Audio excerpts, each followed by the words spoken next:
They say books are windows into other worlds, but sometimes those worlds are deemed too dangerous to be seen.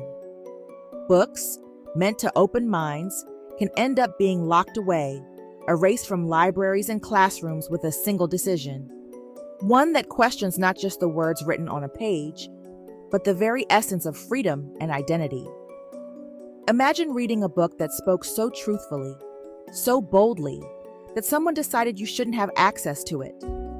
What if the author's life, the struggles they faced, and the stories they told were considered too powerful, too radical, or too unsettling for the comfort of the status quo? This is the story of 5 authors: Maya Angelou, Nikole Hannah-Jones, Alice Walker, Bell Hooks, and Tiffany D whose works have been banned, censored, and silenced, not for their lack of talent or relevance, but for the sheer power of their words. Words that call out the inequities of race, gender, identity, and history, and in doing so, provoke fear. Not fear of the written word itself, but of what happens when those words are unleashed. Take Maya Angelou's I Know Why the Caged Bird Sings, a book about a young girl's painful, beautiful journey from childhood to womanhood in the segregated South. Angelou's autobiographical work speaks of sexual trauma, abandonment, racism, and the deep pain of finding one's place in the world when the world seems determined to break you. It is a book about survival, yet in schools across America, it has been banned for its frank discussions of trauma and the use of explicit language. What could be so dangerous about a book that teaches the importance of rising above, of finding one's voice amidst unbearable silence? The power of truth doesn't stop with Angelou. Nikole Hannah-Jones, through her work on the 1619 Project, ignited a firestorm that forced America to confront its history of slavery and racism in ways it had long avoided. The project, which began as a New York Times initiative, aimed to reframe the legacy of slavery and its impact on the nation, arguing that the arrival of African slaves in the 16th century had a profound impact on the nation. American colonies in 1619 was a foundational moment for the country's development, far more than the founding documents of 1776. The backlash was swift, fierce, and unrelenting. Legislators in multiple states moved to ban the teaching of the 1619 Project, calling it divisive and un-American. The project's inclusion in school curricula, the very act of grappling with the uncomfortable truths of American history, became a battleground in the culture wars. Yet, Hannah-Jones wasn't deterred. She stood firm, not just as a journalist, but as an educator determined to force her country to see its own reflection, no matter how uncomfortable.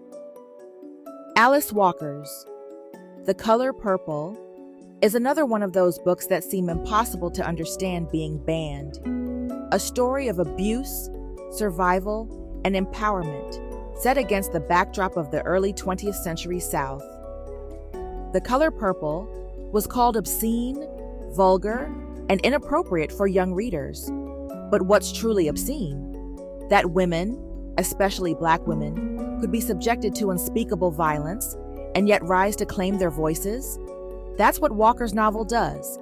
It challenges how society views women, love, family, and race. The book doesn't just tear apart the structures that harm.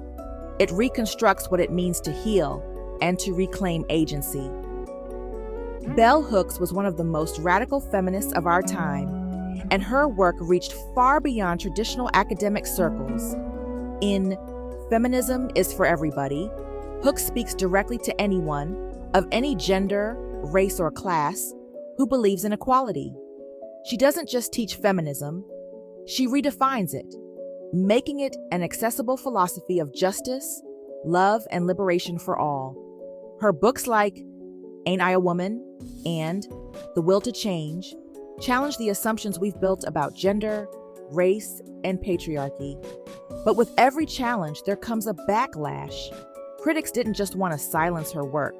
They wanted to erase her ideas. Hooks made people uncomfortable because she didn't just expose the systems of oppression, she called for their dismantling. And then there's Tiffany D.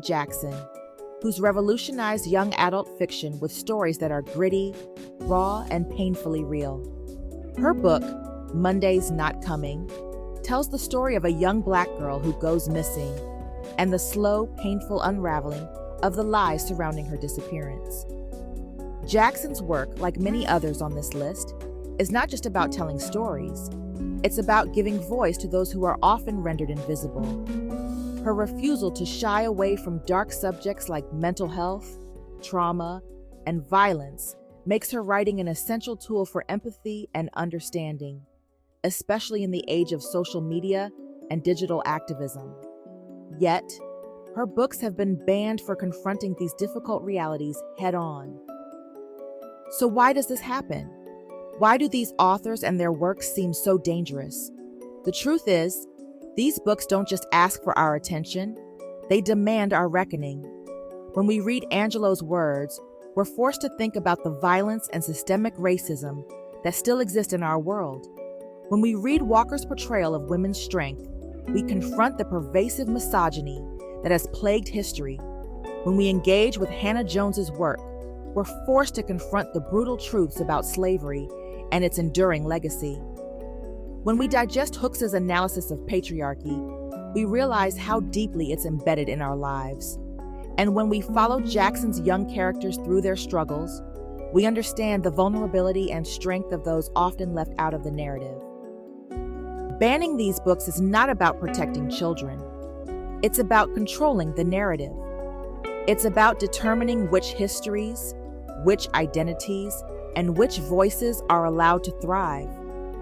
But the attempt to ban them reveals a fear of truth, a fear that the ideas within them will spread, infect, and change the way people think.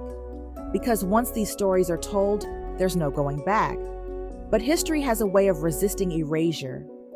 Every time one of these books is banned, another reader finds it. Every time a challenge to one of these works arises, more people are drawn to it. The more society attempts to shut down these voices, the louder those voices grow. In the case of Maya Angelou, Nikole Hannah-Jones, Alice Walker, Bell Hooks, and Tiffany D. Jackson, it's clear their words cannot be contained. These authors wrote with the full knowledge that their truths would be uncomfortable, difficult, and controversial. But they also wrote because they knew that their words had the power to change the world, one reader at a time. Their books may be banned, their words may be silenced in certain classrooms, but their influence continues to grow.